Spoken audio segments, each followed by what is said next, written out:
memang tanggal 2 hari yang lalu, sekarang udah hampir 48 jam Instagram saya dibekukan, dimatiin, nah bahasanya apa terserah deh, pokoknya tiba-tiba nggak ada aja. Nah kebetulan pas kemarin saya sedang ada pertemuan dengan teman di Bareskrim, ketika dipertontonkan, teman saya Bareskrim ini kebetulan dulunya memang cyber, memang bidangnya cyber. Memang bidangnya cyber. Jadi bisa dipastikan yang terjadi adalah bukan mass report. Jadi bukan mass report. Jadi memang ada seseorang, bukan kelompok ya. Kalau mass report kan kelompok. Bukan ormas juga yang punya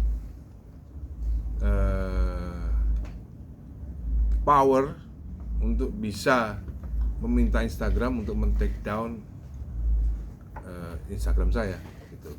Nah, sekalian sebagai media yang kritis, tinggal tanya aja ke Instagram nanti kalau misalnya ketemu di jalan, pinggir jalan, siapa sih yang minta gitu loh, gitu kan.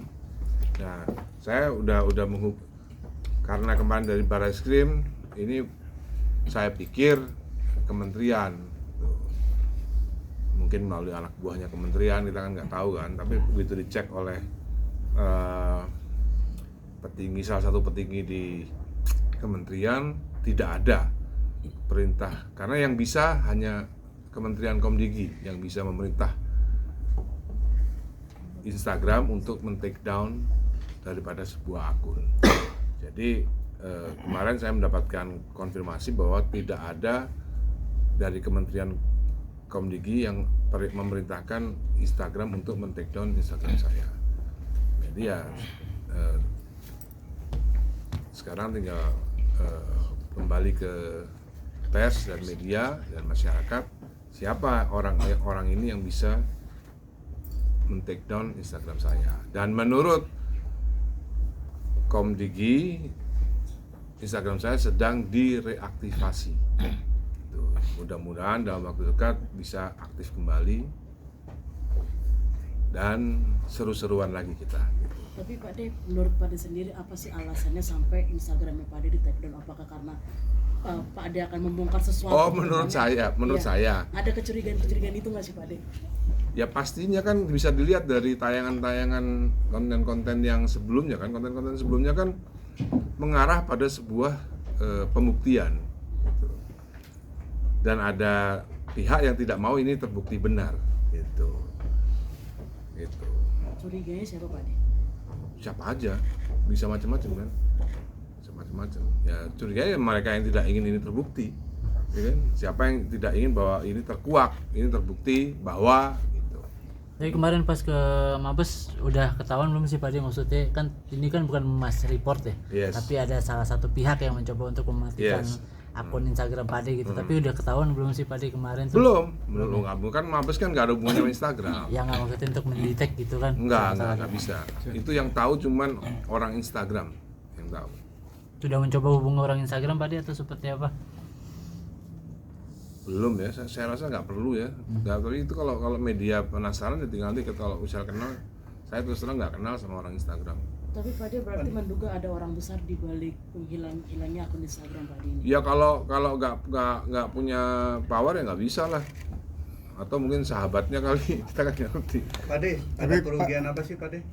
Ya banyak kan Instagram kan buat promosi, misalnya minggu ini di Jafarok ada karaoke with Elo, Ahmad Dhani dan Elo, kan jadinya kan kita kan jadi nggak bisa promosi kan. Bukan masalah kerugian sih sebenarnya, tapi masalah kok bisa begini. Waktu saya menjadi oposisi nggak pernah kayak gini. Waktu saya menjadi oposisi 10 tahun yang lalu, rezim Jokowi tidak bisa seenaknya men-take down Instagram orang gitu. Harus melalui polisi, harus polisi yang menyita. Jadi Instagram saya 10 tahun yang lalu disita oleh polisi. Itu mekanismenya, bukan tiba-tiba hilang kayak apa pembunuhan misterius gitu. Pade sendiri terakhir posting terkait apa tadi? Saya posting terakhir itu terkait soal cara membaca Mahkamah Agung. Itu di postingan terakhir itu saya ceritakan kan banyak orang yang nggak paham soal apa mekanisme dalam peradilan agama maupun peradilan umum ya gitu loh. Jadi Maya itu menang di tingkat pertama ketika digugat cerai tahun 2007 atau 2008 ya? Sekitar tahun segitu Pak. Seingat saya sih 2007 loh kalau di infotainment itu. Iya. 2008 tuh putusannya. Oh iya, putusannya 2008 tuh putusannya. Jadi banyak informasi yang nggak akurat gitu ya, yang berseliweran. Jadi nomor satu, orang juga mesti paham tentang perceraian menurut agama dan menurut menurut hukum positif, ya kan? Secara agama, saya itu yang menceraikan Maya bulan Desember tahun 2006 gitu. Jadi karena Maya selingkuh, saya ceraikan dia. Jadi kenapa ini baru diungkap setelah 20 tahun? Dulu kecil di sekolahnya diketahui bahwa ibunya dicerai, bundanya dicerai gara-gara selingkuh. Gitu. Bukti selingkuhnya itu apa ya? Ini tadi yang sudah dibaca oleh salah satu wartawan dari kalian, itu adalah pernyataan Maya selingkuh. Di sini ada tanda tangannya semua. Di sini ada tanda tangannya semua. Gitu. Ini adalah bukti ABC. Ini bukti ABC. Ada lagi bukti D, E, F, G sampai Z. Ada lagi bukti. Dan bukti ABC ini Al-Eldul belum tahu. Tapi yang D, E, F, G sampai Z Al-Eldul udah tahu. Makanya saya cuek aja hari ini jumpa pers, cuek aja karena Al-Eldul udah tahu. Gitu. Jadi orang harus paham bahwa perceraian menurut agama sah ketika seorang laki-laki mentalak 3. Jadi saya talak 3 Maya di bulan Desember tahun 2006. Saya talak 3 langsung dengan SMS. Itu udah banyak yang tahu kok tentang itu kan. Saya talak 3 langsung. Nah, maka dari itu karena sudah tidak ada harapan, akhirnya Maya file gugatan cerai secara negara. Beda loh ya. Jadi Maya menggugat saya cerai ke pengadilan agama itu posisinya sudah saya talak 3. Itu. Makanya orang harus banyak belajar agama. Sesudah saya talak 3. Nah, ini kan ada hubungannya dengan posting terakhir saya ya.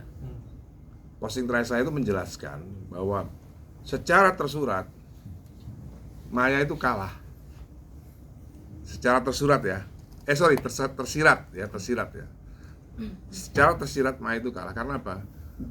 Karena pada akhirnya hakim Mahkamah Agung itu lebih percaya kepada saya daripada kepada Maya. Kenapa bisa lebih percaya? Karena putusan akhir, jadi orang harus paham bahwa di dalam jenjang pengadilan itu ada pertama adalah pengadilan agama.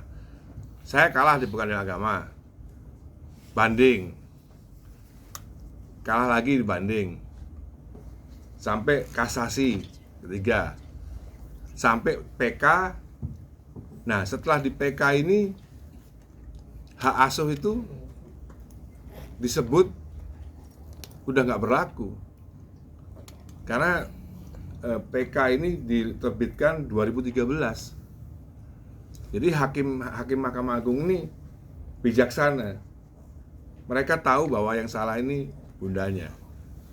Jadi PK-nya ini memang dilambatin, PK-nya ini memang dimundurin sampai umur usia daripada Dul itu udah bebas memilih.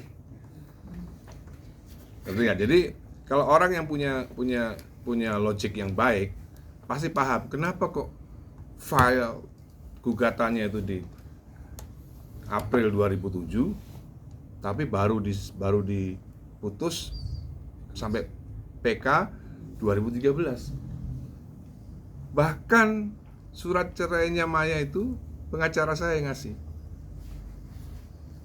Jadi waktu itu Maya mau jual rumah, dipikir masih terikat pernikahan karena belum resmi kan, belum dapat surat cerai kan.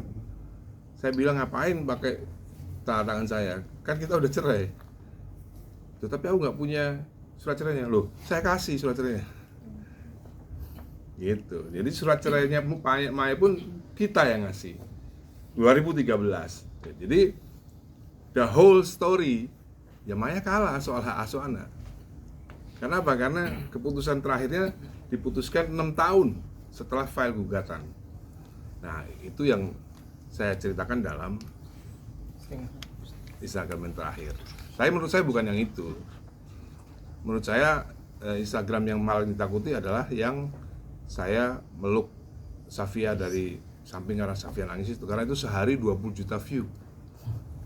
Kalau itu nggak di take down, mungkin sekarang udah 40 sampai 60 juta view. Pak Ade, Yes. tadi kan Pak Ade juga bilang ada bukti A, B, C, D sampai